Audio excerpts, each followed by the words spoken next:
All right, this is going to be a bit of a deeper dive on one specific robot, and that is Mazinger Z, which was either the first or one of the first piloted robots. Uh, he would his pilot would fly in on the little piloter, and he would sit in this. The wings would be retractable. My wings on here are not retractable; it's very small.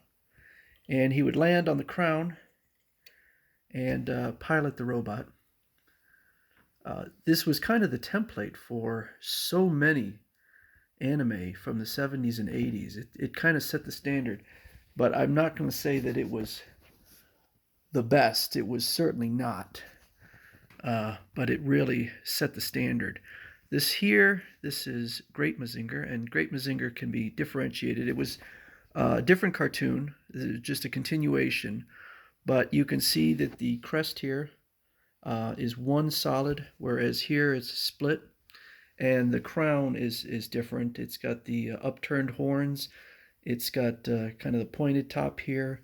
The crown here is flatter, and the horns just stick out.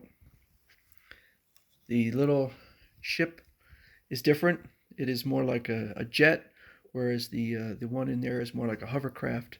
So it would just drop down in here, and again the pilot would operate the Great Mazinger.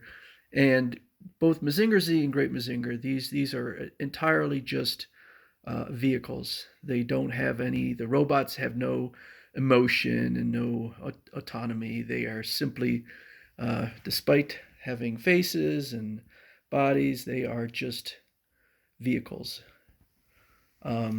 This here is a battle damaged Mazinger Z. So that's how it came, with all the battle damage on it. These are all by Bandai, and Bandai actually has just a gigantic. I could collect nothing but Mazinger Z and have probably a collection as big as I have now because they make so many. Then we have a much larger Mazinger Z, and unfortunately, because I do this in such a bare bones way, I have no ability to actually demonstrate what the robot is able to do because I only have one hand and I'm holding a cell phone. But in this case, the piloter, if I can remove it, it's magnetized, so it makes it a little harder.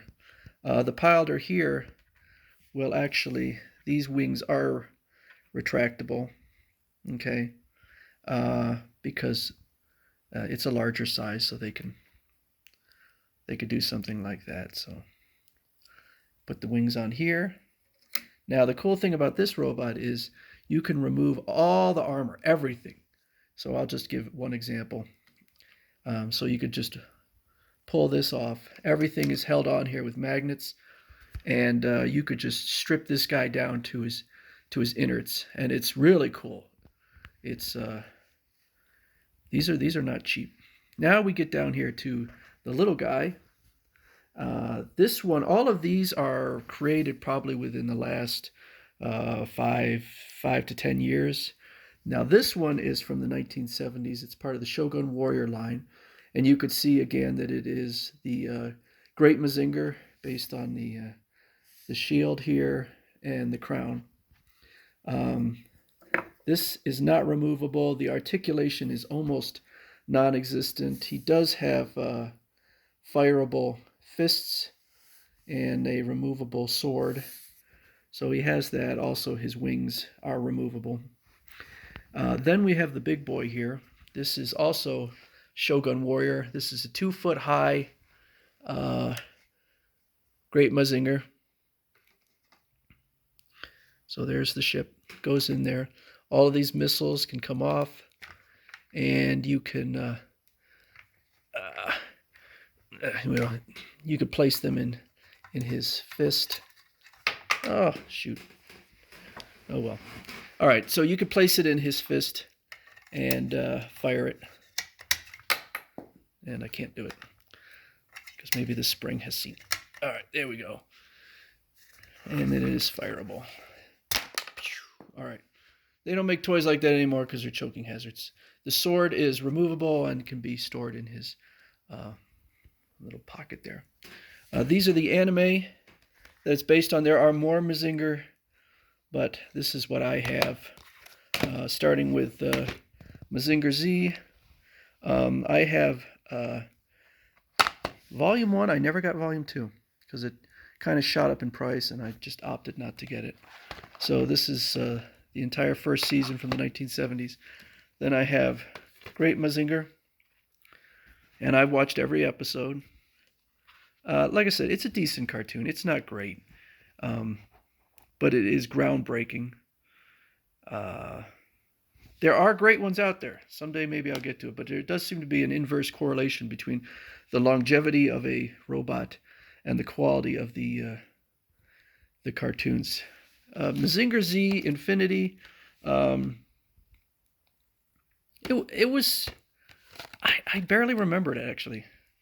I'll have to revisit that. I did like this one, Mazinger The Impact. So that one was pretty good. And you could see that all these seem to use the Mazinger Z rather than Great Mazinger, except for specifically the Great Mazinger here.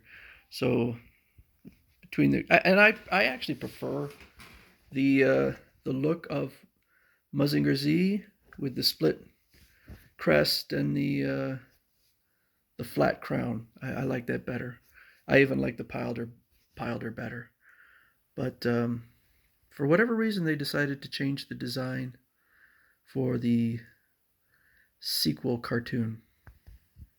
So this is probably one of the most popular mecha anime, at least from that era, the 70s and 80s. I think I particularly like the design of the face, and I think that's what kind of sets Mazinger Z apart from and Great Mazinger from other anime, is that looks almost like a knight in shining armor with that face. Okay.